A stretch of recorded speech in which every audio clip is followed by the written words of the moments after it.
I just have people calling me from that that corporation over there, right? And they're upset. And I for years I didn't say anything, but I'm like, you know what? I'll just. Wait, who's upset? That Howard's organization. I got people calling from within the. Oh, because of the Daily Mail article? No, long before that. They're just upset the way the stories I hear. The way they're getting treated. It's not the guy I knew. Yeah. I've heard those stories for the last bunch of years. They're leaking out. But he's not the man I knew. Like the way he's treating people supposedly. I mean, they're just hearsay and stuff. So I just kind of. Let stuff out a little bit because those people have to have a little bit of a voice. You're talking about people who are, homeless, maybe, who used to work for them. Right. And they can't get in touch with them. People who left a lot of blood on that floor, man. Right. Made the show great. I didn't have to, talk about felonies I committed on the biggest radio show. I didn't have to. That wasn't in the contract. I didn't check with anybody. And I'd get out on the 6th Avenue after that show going, what did I just say? Yeah. Bill Burr used to say stuff like that. Bill Burr would come, not felony stuff, but I mean, he would. Well, you got to commit him to have a story. Yeah, he would be on the radio show, and it would just get so ugly and so like twisted and dark. And then he would leave the building and go, and then I'm facing a bright sunny day, and I feel like I needed to go take a rape shower. No, and then it's New York. Got a UPS guy going, was that hooker dead? I'm sure. I've witnessed all of this. Well, that's what I mean. Yeah. I've witnessed all of this. Construction guys going, Artie, did that clear up? Yeah, really. Show me the scar. Show me the scar. I want to see just one of them. Show me one. Well, at least they're listening to the stories. Well, it's the Stern Show. Yeah. I'm telling guys and it's prime. I'm telling guys to go to work in Missouri. Right. You got to work on that show, and it's prime, man. Listen, man, someone told me around 2003, somebody told me, and again, this is a testament to Howard. I jumped on a train that was already like moving fast. All I could do was fuck it up. That first ratings book, I'm going, what if it plummeted? Yeah. I'm the only difference. Yeah. They'll all stare at you. Yeah, exactly. Like, wow, what's different? No, look around the room and point at That's true. You're lucky you didn't get your arm yanked off. That's how fast that fucking train was going at the time. No, that was well said. Steamrolling and what stench of failure is coming from it? I would get, the level of somebody told me, is amazing. One of the agents. Awesome. One of the agents said to me that worked on the radio said they did some study in 2003 at 9:16 or whatever New York time. There were 11 million people listening to it. Wow. All over the and you realize what you're telling them because Howard's great that intimate thing. You think you're talking to him. Yeah. Like, Jesus Christ. Yeah, that's right. A lot of people are hearing this right now. Well, that's what I mean. I mean, Cabby did a year in the joint because he fucking said he was saying out loud on the radio. He just wasn't paying taxes. On the commercial, I said, "Cabby, why don't you calm down? You're not on the yuck and fuck face show." Good show though. Right, I always love that show. Yuck's underrated. Nothing against. When those teams break up, it's always like one bitter guy. I know. Same thing with the comedy duos. Willie Tyler has not talked to Lester in years. He's still mad about those McDonald's residuals. He's still goddamn angry. That's right. That guy made more than I did. I love that though. Why don't you calm down a little bit? Yeah, I can't listen. What are you doing? The next day, two guys in Men in Black suits came and said, "Where's Crazy Cabby's office?" Cut to him in chains. Yeah. The next day? He did a year. The next day. Wow, they didn't fuck around. I had two DEA agents come in because I made a joke. When Heath Ledger died, I said me and him had the same heroin dealer. Yeah. And the joke was, it was Mary Kate Olsen. Right. She was on her way to the planet. I remember she was in there somehow. She wasn't bringing him green juice. Right. So that was the joke, but the DEA didn't like that. So the next day, I'm at my place of business. I work there. You know how embarrassing it is? Like, security guys goes, he goes, "Oh man, you're one entertaining fuck up, man." I go, "What are you talking about?" He goes, "The DEA guys here." They had the windbreakers on. They called me in a room and they said, we're investigating the death. Is that true?" I said, "No." I said, "Unless you want to investigate Mary Kate Olsen." That's all I meant. Fake snitch on Mary Kate. But they weren't sure that they had to come by. By accident, they arrest the other one. That would be great. Boom, boom. Good night, everybody. everybody. It's the kind of jokes that get you free wings. No, but you should have set her up. That would have been hilarious. Well, I said no, guys, and thanks for doing it like discreetly. Yeah, they came exactly. to the show. We were in a commercial break for Christ's sake. Right. And they left, and everyone was like, "How was the meeting with the DA?" So what's going on over there, man? There's changes, and you went. I guess you went off a little bit on the podcast, and then the Daily Mail picked it up. Every once in a while, you dip in a little bit because I start thinking about it. Because people do call me good people who were like family to them. I saw that. They were like sons to them. Some of them, and they're in a lot of trouble, and they can't get in touch with them. They think I can get in touch with them. I think I can't either. Yeah. And there's this woman over there who just took over. Marcy. Yeah, Marcy Turk, who's like, this is so, I've never met her, but she seems like an evil person. And, I suppose you have to talk to her to get permission to talk to him. I said that that can't be the same guy I work for. And, that was the mistake I made. I guess I had to tell her I'm going to say good morning to Howard in the hallways. You don't want to do that. You don't want to do that. Well, I can confirm that, because I would love to throw you under the bus. You told me you told me when it happened. Like I swear to God, you were genuinely confused for like a week. He was walking around going, I still can't fucking put this together, how this works. And it's you. You're a major guy. Well, they're not really treating me that way. You are. Let's just say I used to be, Don't Artie. have a chair. No, I used to be. You still are. I used to be. I don't have a fucking chair. I'll say it for you. Okay. I don't think you deserve a chair. But how about a beanbag chair? It really is. The New York Times did an article about Howard, and it was. Look, he deserves all these accolades. He's the best ever. Like I with all due respect to all you guys, I sat next to that guy for 3 feet from him for 10 years. The guy is a genius at doing that. But what he's doing right now is going to hurt his legacy because there's not one person who works for him who can say nice things, where they all would have said something nice when I left there. Yeah. He just has an impressive brain too. He's a smart guy. He's getting brainwashed by some con. She seems like she's a con artist. She's a fucking con artist. She's a grifter. Succubus. Yeah, one of my favorite words. I truly don't know much about her. She tapped into his anger, right? Of that, and look, he deserves to be angry too. He was a guy making $96 a week, and he says this out. He's told this before in Detroit as Hopalong Howie in the country station. Nobody wanted to be with him, and his wife really loved him. It was a beautiful sort of love story. And he came and he's fucking just scorched the earth, man. He came and just became the Babe Ruth of radio. Now everybody wants to be his friend. Yeah. And he has a lot of anger. And this woman, you don't have to be fucking Sigmund Freud.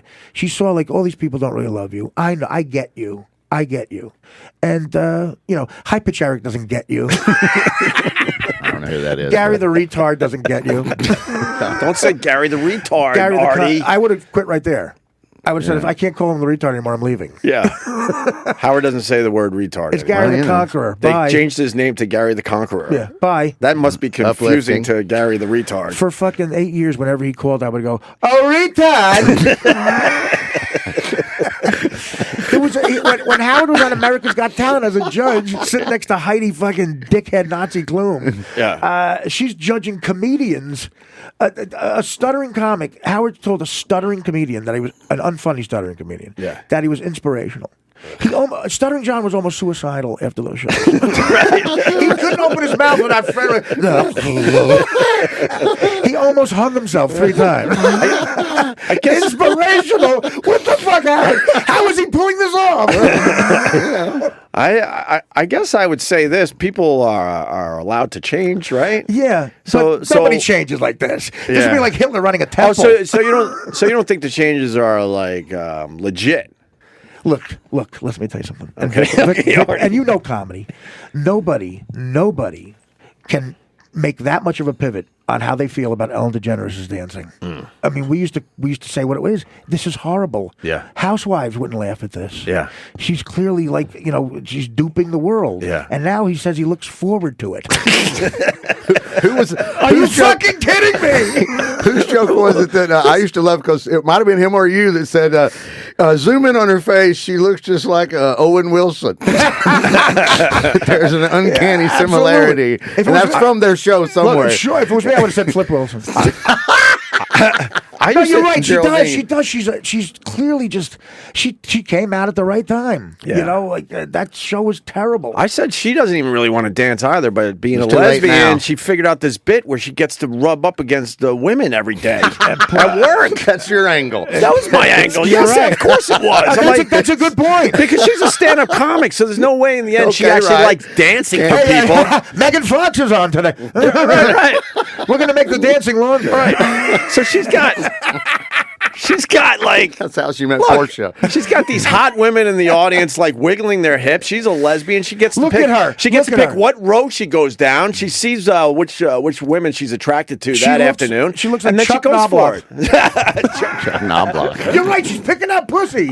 She studies the audience. I did this whole bit. And then she's like, I'm going down this aisle, and then see, there she goes. All right, I like this. Do a little gauntlet. Pick up the documentary. Let's Spend the Night Together. The Rolling Stones, 1981. Bill Wyman plays the bass. All he does is look for pussy. That's all he does. You think what we got shattered? Yeah. He's not even playing sometimes. He's lighting a cigarette and just looking for fucking pussy. That's what she's doing. Like, hey, come on backstage. That's true. I never noticed that. So yeah, he can't be looking forward to Ellen DeGeneres dancing every day. Who could do that? That's just silly. That's an about face, boy. I tell you, it's a big about face. But you're not believing in the about face itself. No, who could change that much? Right. Yeah, who could change that much? Ice-T went from saying kill the cops to playing a cop on TV. Remember Body Count? He had that was a good one. Yeah, exactly. Eric, I still can't hear you in the headphones. I only bitched about that for the last 3 days. Maybe they'll fix that eventually. But what were you going to say? There's a lot of talk about The Bachelor on there.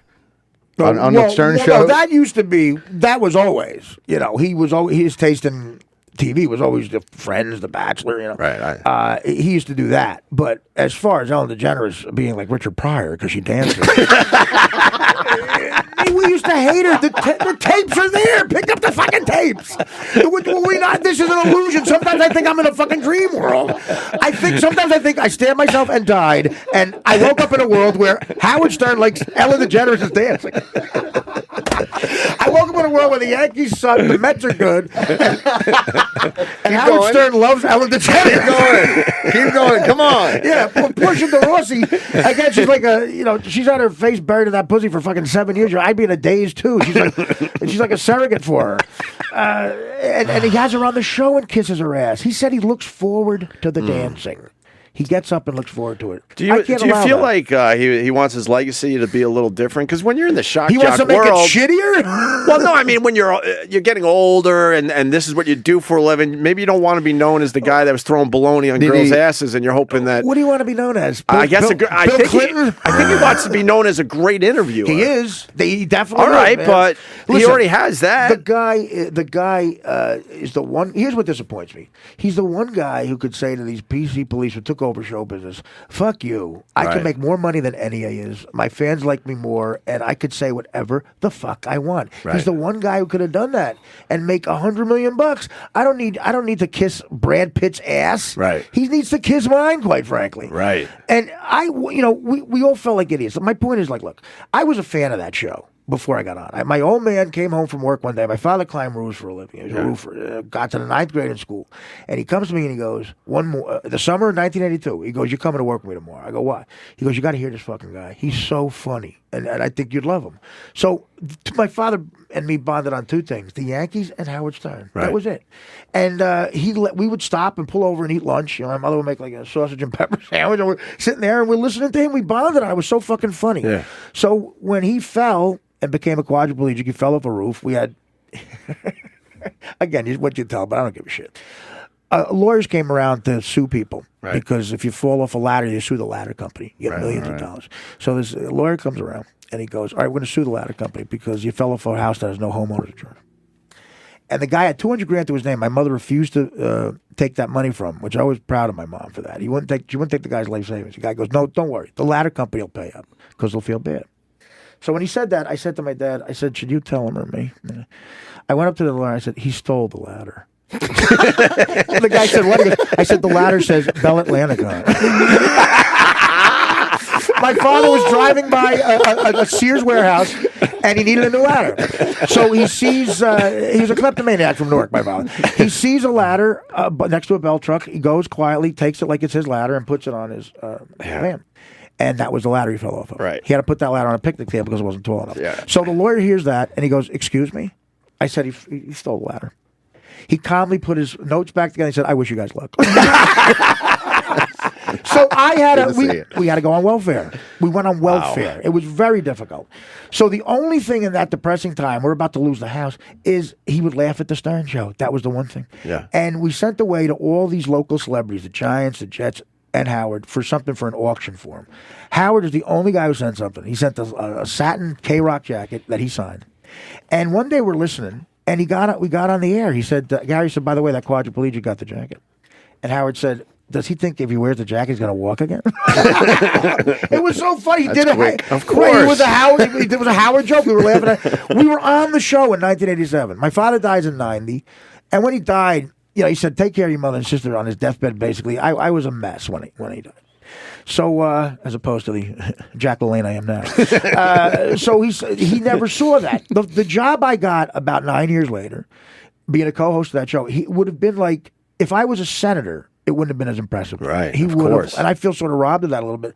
So that's the connection I have with Howard. So this comes from a place of a lot of love. Yeah, I didn't know about the backstory. Yeah. I had no idea that you and your father were on there back in the day. Well, he mentioned my dad, and then my dad died of complications. Some guy helped him kill himself. He would ask me to kill him every day. And because he was in hell, and I said, "Dad, are you thinking this through? What about me?" Right, right. I got to live with this. So you're in hell for whatever the fuck you did, and I'm in Trenton State. How is that helping the family? Wow. So the Stern Show meant a lot to me for a long time. It still does, and I just think this woman is a con artist and somehow got infiltrated over there, and people are getting mistreated. And the stories I've heard directly from people, I won't say any names, but it's like, that's not Howard, man. Howard, the guy I knew was so generous, right? Paid for everything, wouldn't let anybody, like he acted like he should. A lot of celebrities have a resentment, like, no, he just, everything was on him. Right. Private jets. And so what's happening right now is it's just weird, What about Gary? How does he fit in with this whole thing? I mean, Gary's Gary. Wasn't Gary the one that was pretty much running everything behind the scenes, and now she kind of took over for that, right? Yeah. You think that makes Gary feel good? This broad comes in and got a bigger office. This sounds like when the billionaire, the heiress, or the butler starts manipulating them late in life. Right. Well, that's what I'm trying to prevent happening. Remember though, I've seen too many Lifetime made-for-television Doris Duke, the poor little rich girl. Oh, you're right. All of a sudden, Howard's praising Z Morning Zoo guys. You said in the Daily Mail, the Daily Mail listened to your podcast, did a whole story. Oh, thanks, guys. I hope they're not stealing it like everyone else. I got to listen for free. I know. Okay. And I don't know how to do that. I just call him. That's what I do. Your quote is saying Howard lost his mind if the stories I hear are accurate. Yeah. Well, that's what I mean. Again, in print stuff sounds a little harsh. Yeah. But no. But I mean that again. Worried about him because they are. If the stories are accurate, it's like he does seem like he lost a part of his mind that sort of had compassion for the people that worked there. And believe me, he had a lot of it, and it wasn't fake either. The TV guys, they were fired on the air. I know. They were soldiers. They were loyal. awesome guys. They man. were pirates. Those guys, so much fun, and they were like sons to him. And now they can't get him on the phone. On the softening, do you think, like the Ellen stuff, did he become a grandpa? I've seen a lot of mean guys go soft when grandpa time rolls around. Well, that's the other thing, too, about Howard. One of the best compliments you can give anybody. He's got 3 unbelievably wonderful, classy daughters. They're so sweet, those girls. He's a great parent, clearly. Like, there's no hint of... Well, that's what I'm saying. If one of them got married and the grandkids come rolling in, everybody's seen Dr. Doom turn into, Care Bear. Well, to his credit, I think to his credit, he stopped with the Sybian because... He's enjoying the Ellen dancing. Anything's possible. Anything is fucking possible. But he could be the head of ISIS. Maybe this woman's ISIS. I never thought of that. They radicalized a redhead. I mean, she's very dangerous. Uh-huh. Well, no, but again, he stopped. His daughters got older. He stopped doing stuff with the Sybian, and he's capable, clearly, of evolving. He can assimilate to any type of radio and be great.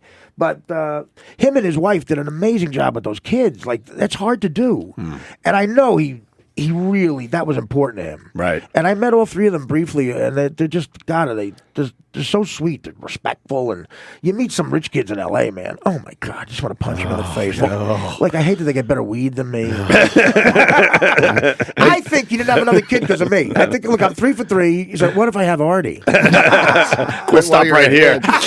So he's a good man. So what is the explanation for this? I don't know. What about he seems to be holding a grudge against you because I read the article and by the way, this is weird because you've been doing my show for a couple of years and I purposely made sure not to talk about this stuff. Yeah, but now it's like it's out there, so I guess today is. Again, I don't think I'm saying anything. Like I'm saying stuff where I'm actually complimenting him as how great he is, how great he was to me, and how weird these stories. I'm trying to give a voice to some of these guys, right? And I had a choice to not to do that. Right. And I wouldn't say any names, but what about the? Listen, I did something. Here's another thing. I hate when people say he never tried to help you. I go, how would you know? These people just listen to the show. Howard tried to help me for 5 straight years. He told me, what better can a boss say than this? He said, Art, go get better. Take as long as you want. I'll help you. When you're done, come back and you have a job. What else would you want to? He said it to me 3 times. Yeah. And I tried a couple of times, and I shit all over it like a typical addict. Right. I left the rehab in Miami, okay? While they were on the air, January of 2009, I went to the Satai 5-star hotel in South Beach. I got a hooker. I ordered room service, and I called the show live. They thought I was in rehab, and I put the waiter on who couldn't speak English, and Howard asked what I had for breakfast. There was a lot of pancakes, and the hooker, and I'm like, clearly, it's like, and Gary said to me, he goes, all right, look, it was funny, but you don't want to get better. It makes us look stupid. It's disrespectful. We're helping you. Right. And he was right. He was right.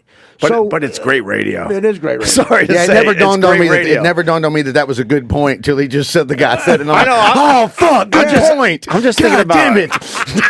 From where I sit, missing good points. From where I sit, I'm like, God damn, that's great radio. But in my head, I'll do you a favor. I'm gonna give you great radio. Wow, that's great. Oh, that's right. This is a life and death situation. I'm sorry. I know you secretly love Ellen, and you want to get to that. The idiot Mr. Libra in me just constantly goes back and forth. I'm enthralled, and I'm like, oh fuck. So let me tell you something. If you went back like defending your life with Albert Brooks and looked at my whole life, you'd see 2 things: a stunning lack of preparation, and 2, missing a lot of good points. That's your headstone.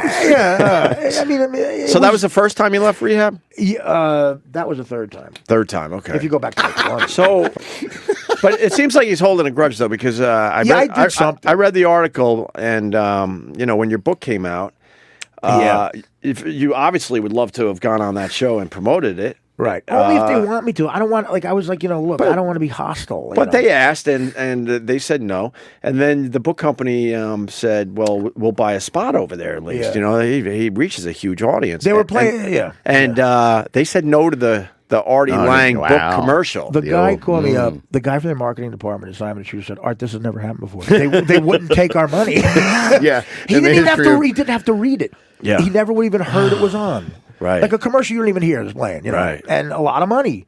And I don't want to ask because I don't want to give Gary the opportunity. I love Gary, but I don't want him to be so like, I don't want to get the smug attitude I just want to give some people who try to get back on. But they're paying me a lot of money.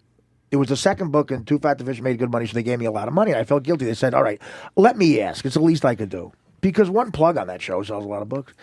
Gary says, let me get back to you. The next day he calls me up. He goes, it just ain't happening. Almost with like a smuggy thing. I'm like, okay, Gary, thanks. I told the book company that, and then without me knowing, they tried to get the commercial played, and they couldn't believe that he said no to the commercial. So that's hostile. They said that. I mean, that's a hostile move. What do you think you did to him? You just exhausted. He just got exhausted by you. Listen, I was very disrespectful, but because I was on dope. I mean, I'm not a disrespectful guy, but when you're on heroin, I'm not me. But look, I could argue I was funnier on heroin when I fell asleep. I was funnier. Right. My favorite thing I ever did on that show, I might have told you this. Kathy Griffin came in, yes, and said she was telling her mother that she won an Emmy, and it was all sentimental, and you just hear me snoring. It's just so great. Goes right out on it, just your head down drooling. Oh, I know. She's going, and my mother always wanted me to win an Emmy, Howard, and I told her, Mom, I'm nominated for an Emmy. It's like the best. I've never done anything funnier than that. That's great. It's just the best. Subtlety at its finest. But listen, I think he started to make this pivot to this amazing show that he in his head. This show that, look, he said, I mastered that kind of radio. This is all my theory. And he said, I'm great at interviewing, and he was. He did the best Paul McCartney interview I've ever seen in my life, and he could do long form now. He probably said, look, these guys won't come in because of the type of radio I do. Let me make a pivot and let people know I'm not doing that anymore. And maybe Jack Nicholson comes in here, and I have the definitive Jack. I think he wants to leave behind a library of the greatest celebrity interviews. Yeah, well, that's what I was saying. He wants to change his legacy a little bit and be known for a little something maybe a bit more highbrow. But Charlie Rose? But ironically enough, well, that type of thing, yeah. But I mean, ironically enough, though, in doing this, he might change his legacy to where, it's not that great because of the people he's sort of ignoring. And I don't want that to happen. It's more important to me. Right. Gilbert has a great joke where he goes, I see Al Pacino and Robert De Niro in these awful movies, and they say our legacy doesn't mean anything. It means something to me. Yes, exactly. So, when was the last time you saw Howard? I think you told the story. Wasn't it in a hospital? The other thing that kind of hurt was the day I walked out of that show, and it was bad. He clearly made up his mind. I'm just never going to see Artie again. He can write people off like that. I'm not like that. I come from this big Guinea family where you fucking forgive everything. And I didn't see him for 2 years. I went to rehab. I came back. I was doing all right. I got this show with Apollo, and we were making good money and having fun. And I was doing stand-up again. And I mean, the first show I went back to do stand-up, I sold 6,000 tickets in Philly in like 20 minutes because I guess I was an oddity. They wanted to see if I was walking. But like a gorilla in its enclosure. But I was back. Right. Don't disturb him. I was at one of those early shows. That's when I finally. This is the show I saw you. When we finally socialized. We used to see each other in the hallway here and there. And that day I yelled at you. I was high. I was out of line. No. I apologize. Wait a minute. Did you yell at him? No, I don't know any of this. no. I yelled. It's just long we almost fought in the hallways. And Really? I saw the e-cameras coming. I'm like, He I said walked something away in the from bathroom that was justified. He was like, No, I was mad because what happens with these two shows over the years, like. There's some real shots taken. I'm not saying you personally took a shot. I don't know. Though. And if you did, whatever. I don't even give a fuck. I mean, I'm sure. Yeah. So, if you listen to the radio show, it sounds like an all-out radio war. Right. And then in the hallway, Artie's like, he's a great guy, and we know the same people. Yeah, and he's saying, "Hey, Ope, what's up? What's going on?" And that day, I was so mad because I'm like, on the radio, you're playing this with the rest of them, you hate our fucking guts, but now we're we're buddies in the hall. My only issue was people would play me tapes of you guys. Look, I was on Stern. It was a radio war. So what I said about you wasn't based in anything because I don't know you. So I was just talking. Yeah. And I was defending a guy, my boss. I'm defending Howard. And you mentioned something that was probably justified, and I blew up like an idiot. And Gary should just come back, and you walked out, and that was the only real interaction we ever had. I got on your face because it started with him just saying hi, and I'm like, hi. That sounds familiar. No, because it was like, oh yeah. Maybe you should have hit him with a chair. Why you? I'm like, and I explained to him that's fucked. That's how you get through to Artie. That's fucked up because on the air you're not whatever. But the cool thing is, come on, we all have. Uncle Floyd's not it's like all that. good. It's all good. But the cool thing with Artie though, we talked it out. I think it was the next day we happened to see each other in the hall again. We talked it out. We hugged, and, you find and that we're over it. You realize how ridiculous it is, a radio exactly, war. Exactly. But anyway, the last time you saw Howie, I saw again. So I figured it was like I couldn't get in touch with him. I would call him and go, Howard, I just want to say I'm sorry. Because it wasn't his fault at all. When fans say that, I get so fucking mad, and I try to defend them.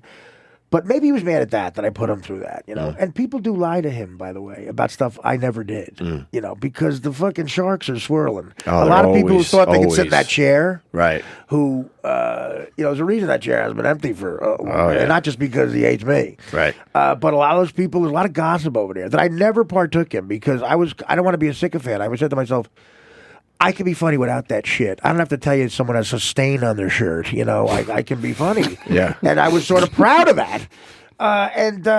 So who knows? But someone probably told him something that might not be true, and he doesn't instead of checking with me. So it hurt a little bit that he was never going to see me again. Howard, Robin Quivers, who I adore too. She, again, so generous to me when I was there. She bought me these real expensive gifts. Was very nice to me. I threw her a party at my shore house, the only non-family member who I threw a party for because I felt I owed her, and I loved hanging out with her. She got sick. She got cancer, and no one knew about it publicly for a while. But I got called by her assistant, and he said, "Robin wants you to know," and I was devastated by it. And she was getting a big operation at Beth Israel, and I went over there and I made sure she was going to see visitors, and I went to unannounced. I was going to surprise her, and I made sure through the assistant it'd be okay. So I went there, and the security guard recognized me, and I go, "He's up there, Oh, immediately. I get this guy listens so much. It's like, he gets, he knows the feel. I'm like, what do you, all right, everything's fine. Don't worry about it. Yeah. Don't get out the Uzis. I walk in the room. It's me, Howard, and Robin. After 2 years, after all that happened, in a small hospital room. Howard looked at me. It was like we just got off the radio. He said, "We got to make Robin laugh. Come on, Artie. Let's make Robin laugh." Perfect. Artie's a perfect guy. And I sat down, and for like an hour, we talked like we were on the radio, making her laugh. And it was like touching almost. Yeah. And then he had to leave, and I said, "I'm going to stay and talk to Robin for a while." And I hugged him, and I said, "I'm sorry.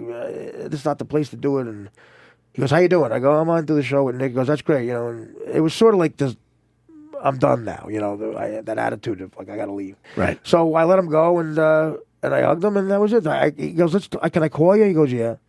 So I stayed with Robin for another hour or so, and that was very nice. She looked good, but she was in the woods for a while, and she beat it, and I know she would.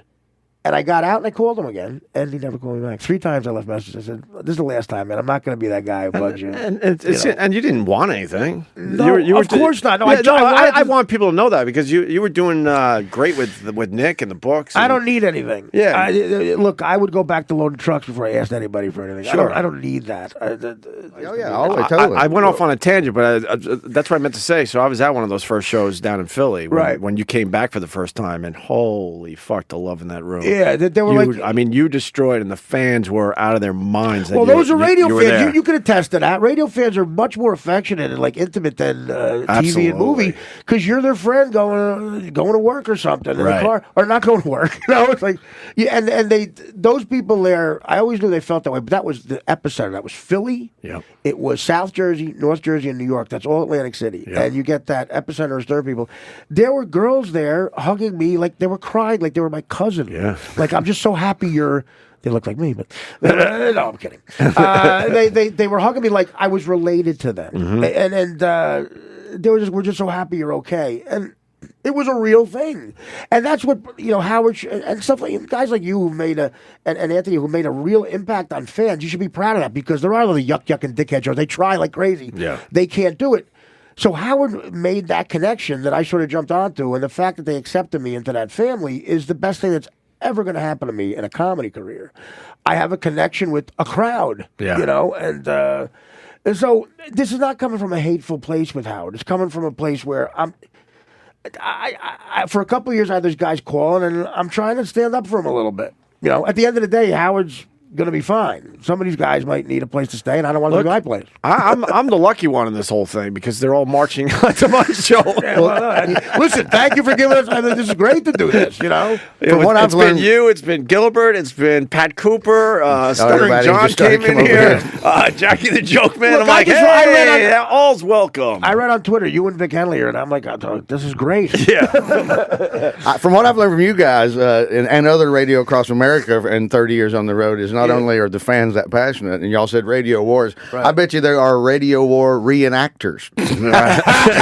Somewhere in Wichita, there's 2 groups of fuckers that are still going after each other because of Morning Zoo and against the Dawn Patrol. Guys who dress up like Ron and Fez.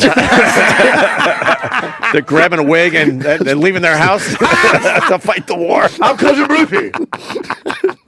Bob and that's what I'm saying. Bob and Tom. Yeah, Bob and Tom versus John Boy and Billy.